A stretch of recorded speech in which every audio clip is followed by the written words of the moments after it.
चमत्कार सच टीवी में आपका स्वागत है। परमेश्वर के लोगों, आज हम फिर से एक बार चर्च की असलियत प्रोग्राम में इकट्ठे हुए हैं और आज मैं आपसे जिनको मिलाना चाहता हूं और आज के जो हमारे स्टूडियो में मेहमान हैं वो है इंदिरा बहन जी और ये है माया देवी, इनकी बड़ी बहू है। आज चर्च की असलियत में हम आपको ये बताना चाह रहे हैं कि असल में असलियत क्या है, हकीकत जो है वो हम लोग आज प्रकट करेंगे इनके जीवन के बारे में। तो इंदिरा बहन जी, आप कैसे प्रभु में आए? क्या था आपको, क्या समस्या थी आपको? मेरे दुष्ट आत्मा थी शादी से पहले की। अच्छा, आप में दुष्ट आत्मा थी? हाँ जी। तो दुष्ट आत्मा कब से थी? ये थी 10 साल की थी मैं, तब से थी दुष्ट आत्मा। अच्छा, तो ये 10 साल की थी, 10 वर्ष की थी जब, तब से दुष्ट आत्मा थी। और फिर उसका इलाज करवाया कुछ?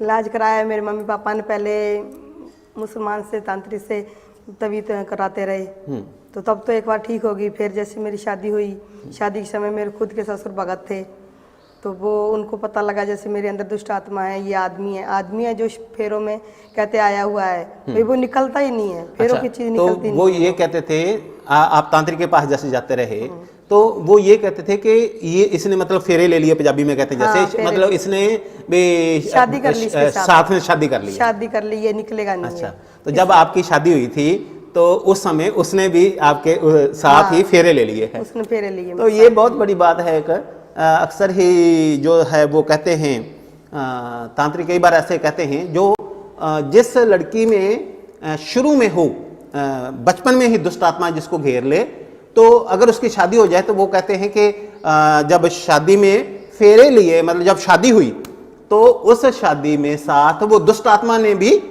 साथ में ही शादी कर ली है। तो अब दुष्ट आत्मा की तो शादी होगी उसके साथ, तो फिर तो ये तो निकलना मुश्किल है।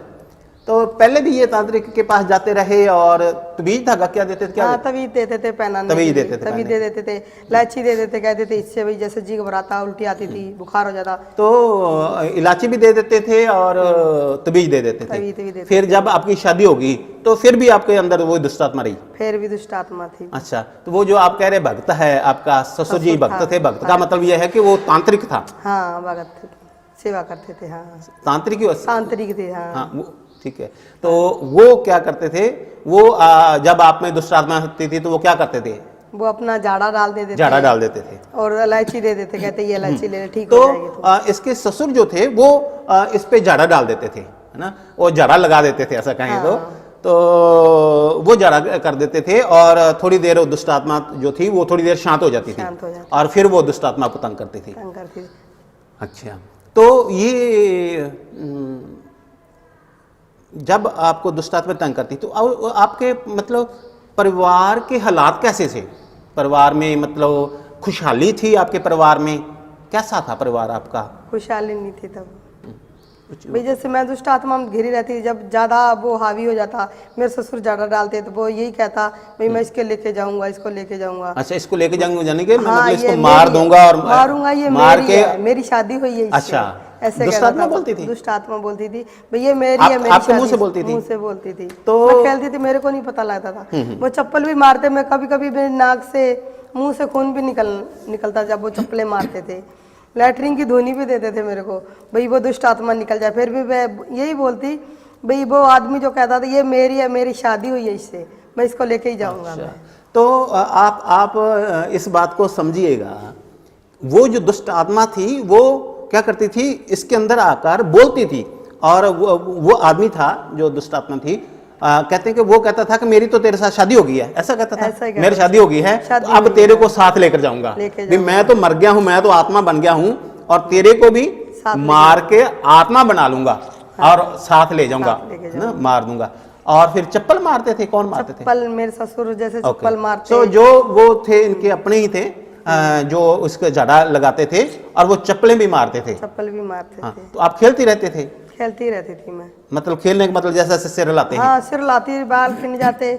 ससुर था, घूंघट भी निकाल देती, पर जब खेलने लग जाती तो बाल खिल जाते, घूंघट भी कहीं, साड़ी पहनती, साड़ी भी कहीं, पता ही नहीं लगता मेरे तो को। जब दुष्ट आत्मा आती थी तो साड़ी वगैरह का पता नहीं लगता, घूंघट का कोई पता नहीं चलता था और वो मारते थे। तो आप क्या कह रहे थे भी लैट्रिन की धुनी देते थे? लैटरिन की भी धुनी देते, कहते लैटरिन की धुनी दे तो ये दुष्ट आत्मा निकल जाएगी, दूर हो जाएगी। देखो ये आपको मैं बताऊं, ये सच की असलियत आपको मैं बता रहा हूं कि ये बहुत मुझे ये सुनकर कैसा लग रहा है, क्योंकि अक्सर ऐसे बहुत से केस आते हैं हमारे पास।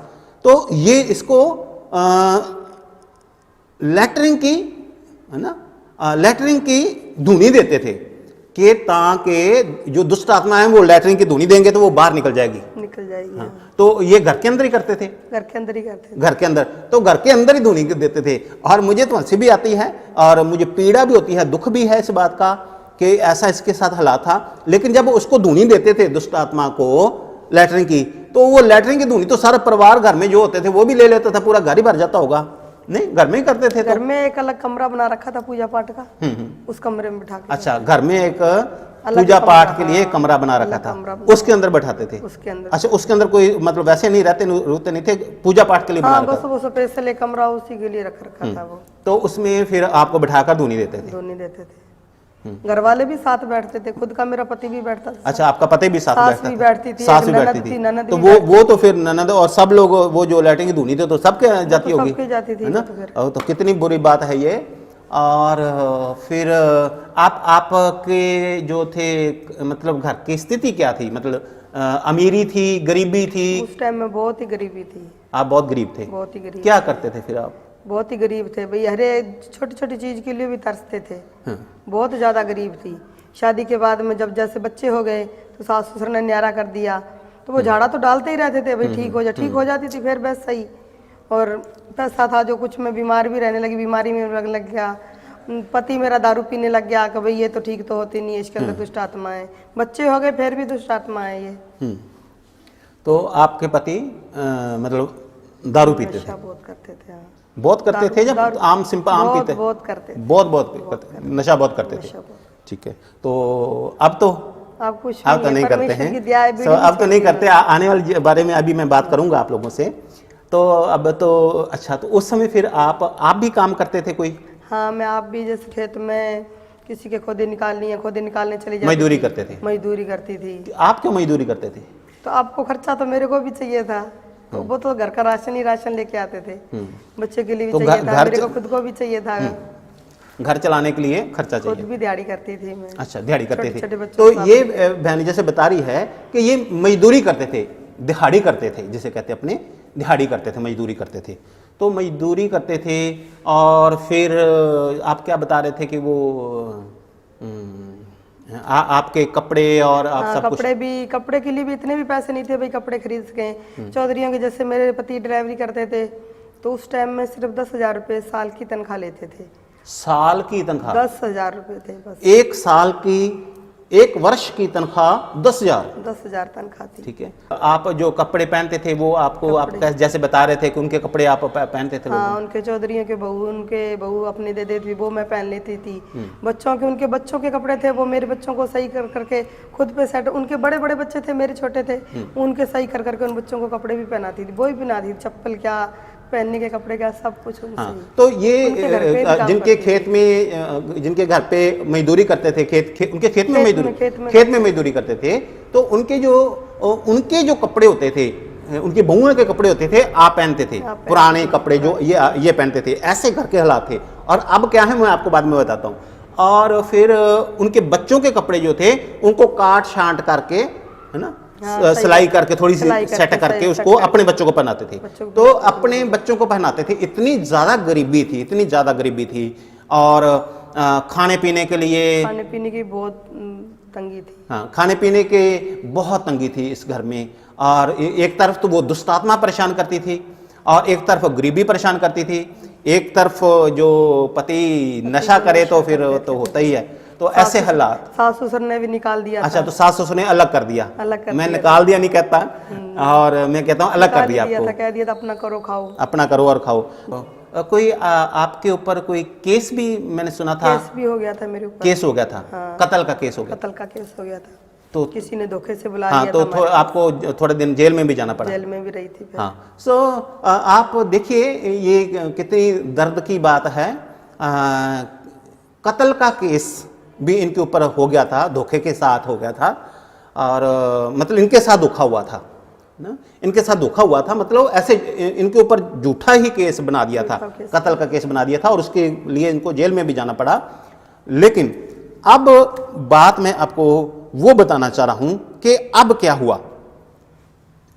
फिर उसके बाद आपको किसी ने बताया और आप चर्च में आए। पहले आपने, मैं सुन रहा था, आपको कैसे पता चला? रेडियो से पता चला ना? हाँ, आप कह रहे रेडियो से इनकी बातें सुनी, परमेश्वर की, प्रभु यीशु मसीह की। मैं ये सोची सच में आपको ये चर्च के बारे में नहीं मालूम था? कहाँ के चर्च बारे है, में क्या नहीं होता पता है? था। मैं ओके। बस ढूंढती थी भाई कहीं चर्च हो तो मैं इन्हें जाऊं चर्च मैं। के बारे में नहीं मालूम था भी कहाँ पर चर्च है, लेकिन ये रेडियो पे प्रोग्राम सुनते थे, और क्योंकि राजस्थान है ये, तो रेडियो ही यहाँ पहले एक रेडियो बहुत, ज्यादा चलता था। हाँ, यहाँ रेडियो ज़्यादा चलता है। ये बड़ा माध्यम है राजस्थान में, क्योंकि ये ड्राई एरिया है। आपको मालूम है राजस्थान का हालात तो कैसे हैं।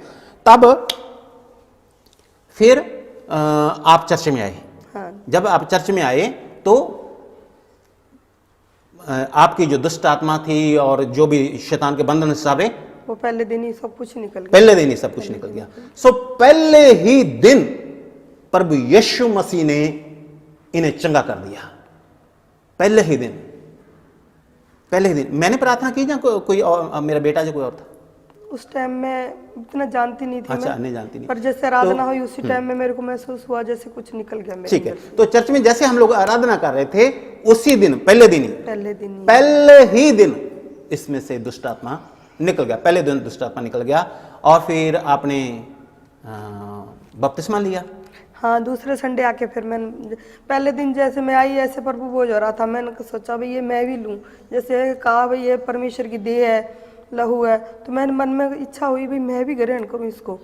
पर उस टाइम में जब पास्टर जी ने कह दिया ना भाई ये बपतिस्मा वाले ले सकते हैं, तो मैंने बपतिस्मा नहीं लिया हुआ था, मैंने नहीं किया। फिर मैंने कहा परमेश्वर जल्द से जल्द मेरे को बपतिस्मा मिले, तो मैंने भी ये ग्रहण करना है। तो दूसरे संडे जैसे आई तो वैसे बपतिस्मा दे रहे थे, तो मैं दूसरे संडे ही बपतिस्मा ले लिया। ठीक है। तो आपने दूसरे एतवार में ही बपतिस्मा लिया, और फिर मतलब पापों की क्षमा के लिए स्नान किया आपने। ठीक है।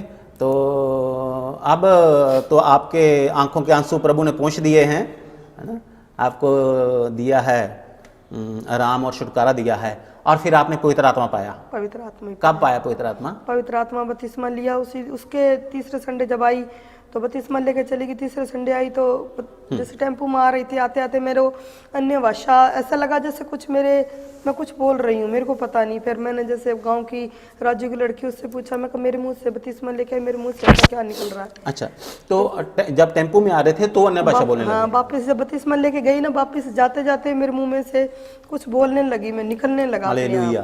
तो देखो ये कितनी बड़ी बात है। और जब ये जा रहे थे बपतिस्मा लेने के बाद, जब अपने घर जा रहे थे, टेम्पो पे जा रहे थे, तो उस टेम्पो पर क्या हो रहा था? आपके मुंह से कुछ निकल रहा था। तो इनके मुंह से कुछ निकल रहा था, यानी कि अन्य भाषा निकल रही थी।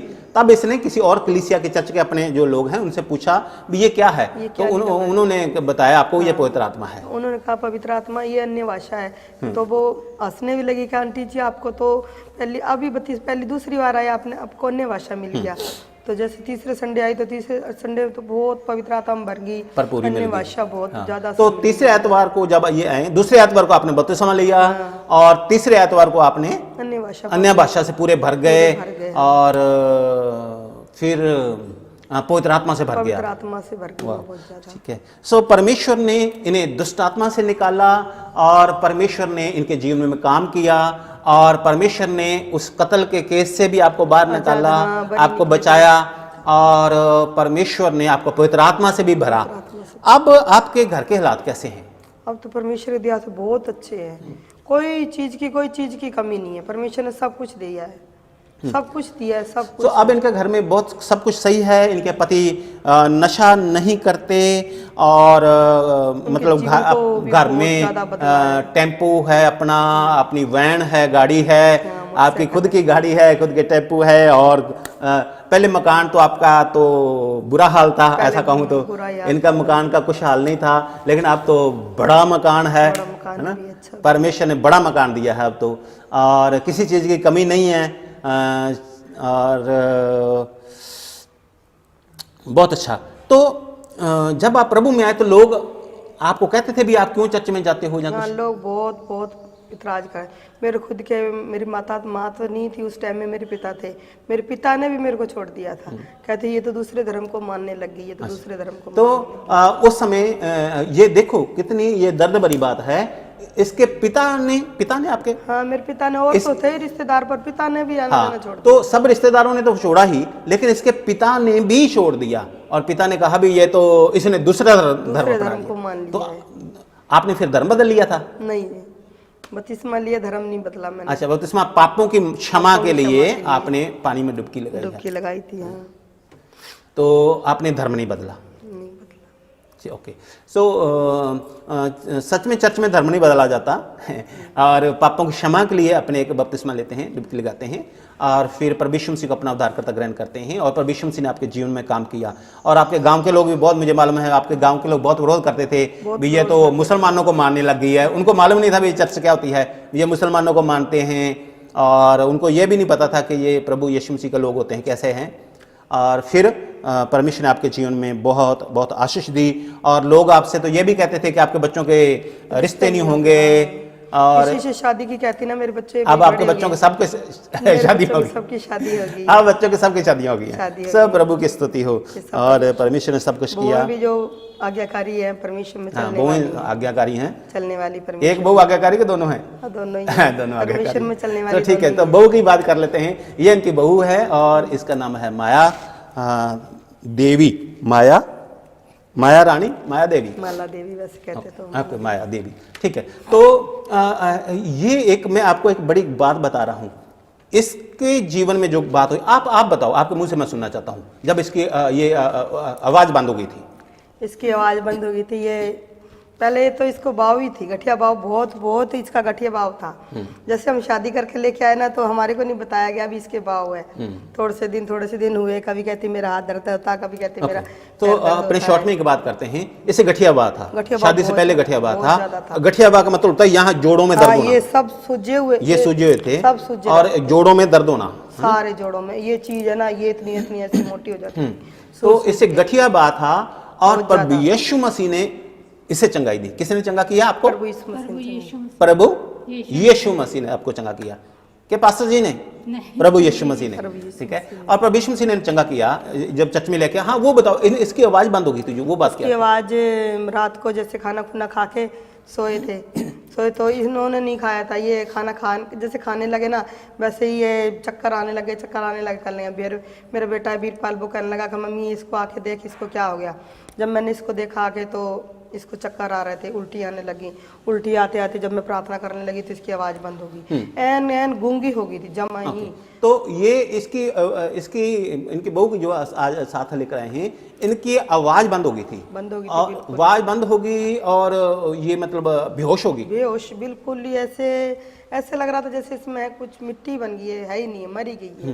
तो ऐसे लग रहा था इन्हें भी जैसे वो मर गई है, और ये ऐसे बेहोशी इसको होगी और आवाज बंद हो गई, मुंह से आवाज नहीं निकलती थी। हाँ। और फिर आप टेम्पो में लेके आए? टेम्पो में नहीं, किसी की जीप, पड़ोसियों की जीप पूछ के, जीप के अंदर 4 जनों ने इसको उस जीप में जैसे मरी हुई को डालते हैं, ऐसे डाल के लेके आए इसको, रजाई में लेट के। ठंड भी बहुत, हाँ, सर्दी का समय था उस समय, और रजाई में इसको लिया, और 4 लोगों ने उठाकर जीप में डाला, डाल के लेके, जैसे लाश को लेके आए ऐसे। तो ऐसे उठाकर, और फिर मुझे याद है आप चर्च में जब लेकर आए थे इसे, लेके आए तो रात के समय, रात की बात है, रात के 11 साढ़े 10 का टाइम था। जैसे चर्च में लेके आए, चर्च से गेट से उतारी ना, उतारते इसको उल्टियां लगी। वहां पे लाश बनी थी, फिर भी उल्टी लगी।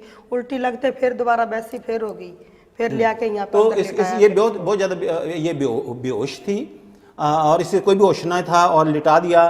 फिर इसको जब इसके लिए प्रार्थना की गई तो इसको फिर होश तो आया, लेकिन आवाज नहीं थी, इसकी आवाज बंद हो गई थी। आपके मुंह से आवाज नहीं निकल रही थी? नहीं, बिल्कुल नहीं। जब हम लोग कहते थे भी तू बोल या कुछ कर, या घर के लोग भी कोशिश करती थी पर आवाज नहीं निकलती। सुनाई दे रहा था, सुनाई देता था, मुंह से आवाज नहीं बाहर निकलती थी, आवाज नहीं निकलती थी। तो सुनाई देता था लेकिन मुंह से आवाज नहीं निकलती थी, है ना, सुनाई देता था।